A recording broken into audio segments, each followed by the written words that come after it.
Today I'd like to share with you 10 very easy herbs and vegetables that you can grow from seed for the fall. A lot of these also will overwinter, so you'll have an early spring harvest next year.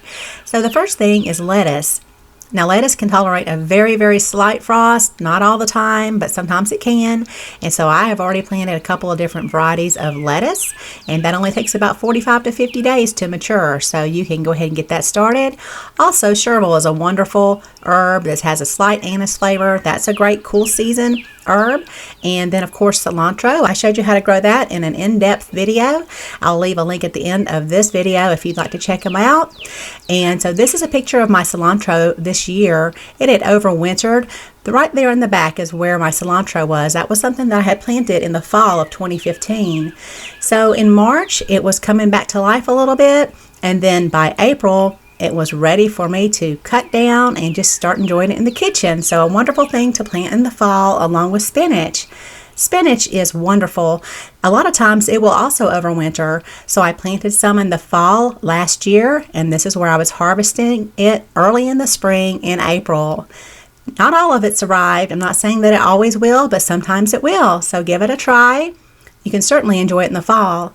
Dill is wonderful. Dill will not tolerate temperatures below about 25 degrees Fahrenheit, but you can certainly start enjoying that in the fall. And then of course there's green onion or scallions, and this is where I planted some onions in the fall, and then by February they were coming up nicely, and by April they were fully mature. I did not have to start any of these indoors. All of these plants were started outside.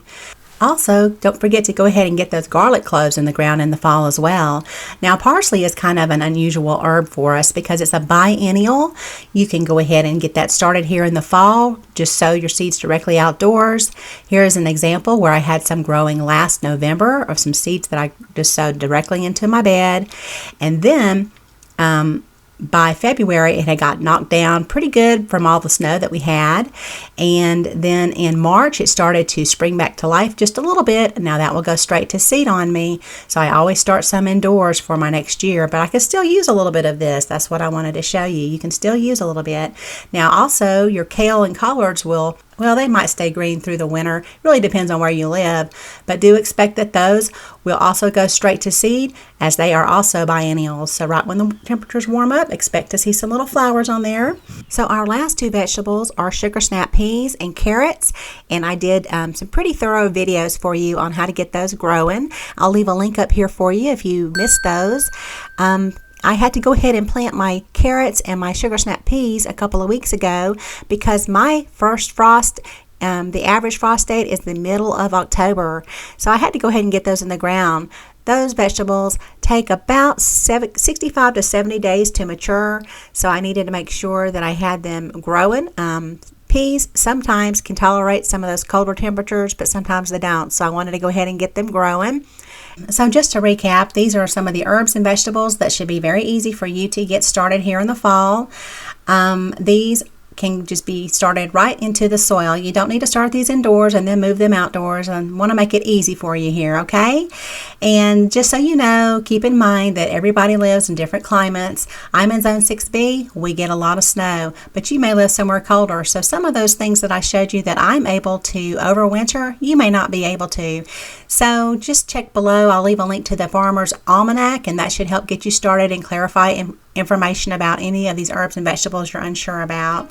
So if you enjoyed the video, I'd love a big thumbs up down there below the video.